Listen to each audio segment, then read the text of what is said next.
ఈరోజు టాపిక్ ఏంటి అంటే మనందరం చూసాం. వైష్ణవి చనిపోతే బాధపడ్డాము. యూట్యూబరు చాలా వీడియోలు రూపంలో చేసాము. అతనికి శిక్ష పడాలి అనుకున్నాము. అన్నీ చేసాం.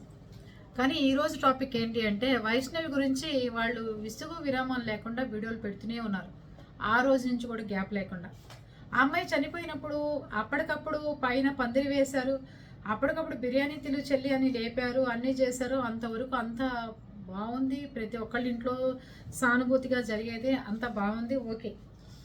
కానీ అంటే ముఖ్యంగా చెప్పేది ఏంటి అంటే చాలామంది వస్తున్నారు చేస్తున్నారు. వీళ్ళు ఎక్కడ పోరాడాలి? పోలీస్ స్టేషన్లో కోర్టుకు వెళ్ళి పోరాడాలి. కానీ వీళ్ళు యూట్యూబ్ మీద పోరాడుతున్నారు. ఏమని అంటే మేము ఇల్లు కట్టుకోవాలనుకుంటున్నాం, మాకు అప్పులు అయిపోయినాయి, మాకు ఎవరన్నా డబ్బులు వేయండి, డబ్బు సహాయం చేయండి అని చెప్పి వాళ్ళు ఏదో ఇన్స్టాలో ఎక్కడో 2 నెంబర్లు పెట్టారు. ఒక బ్యాంక్ అయితే వాళ్ళ అకౌంట్లో నెంబర్లు వేసేసి అది ఫుల్ అయిపోయి ఇంకా డబ్బులు పోవట్లేదుట.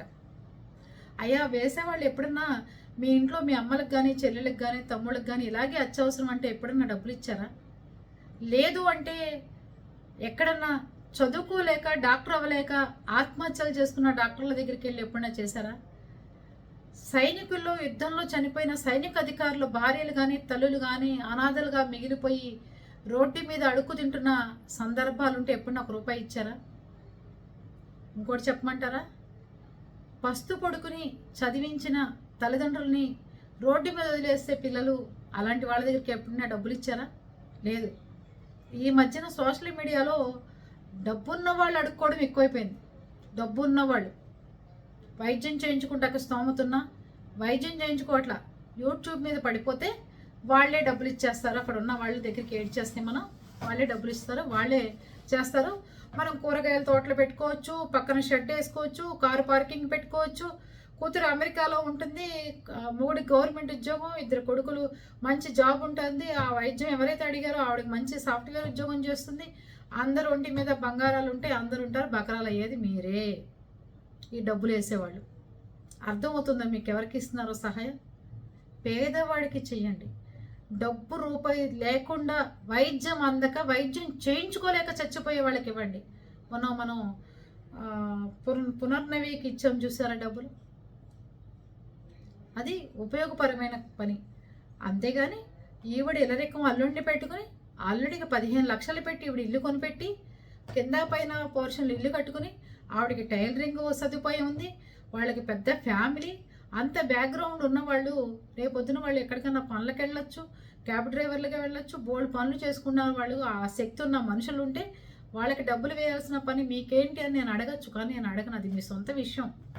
వేసే ముందు సహాయం చేసేది కూడా ఇలాంటి వాళ్ళందరికీ చేసుకుంటూ పోతుంటే మీకే పుణ్యం వస్తుంది. అక్కర్లేకుండా ఇలా కూర్చుని డబ్బులు వేయమని అనేవాళ్ళు ఎవరికి వేయమాకండి. యూట్యూబుల్లో డబ్బులు ఉన్నవాళ్ళే అడుక్కుంటున్నారు మాకు సహాయం చేయండి అని.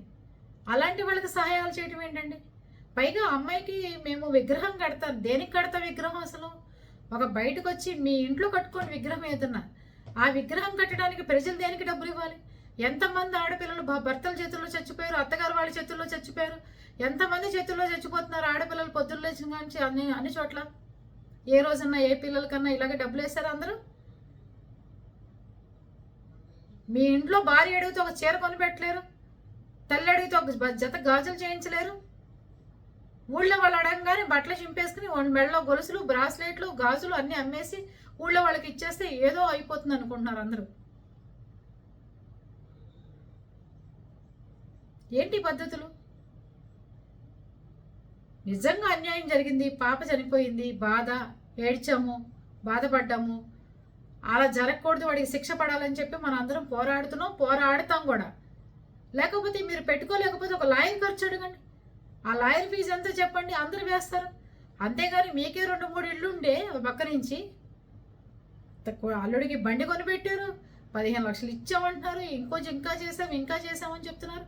యూట్యూబ్ మీద బోల్డ్ డబ్బులు వస్తున్నాయి, జనాన్ని డబ్బులు అడగడం ఏంటి అసలు?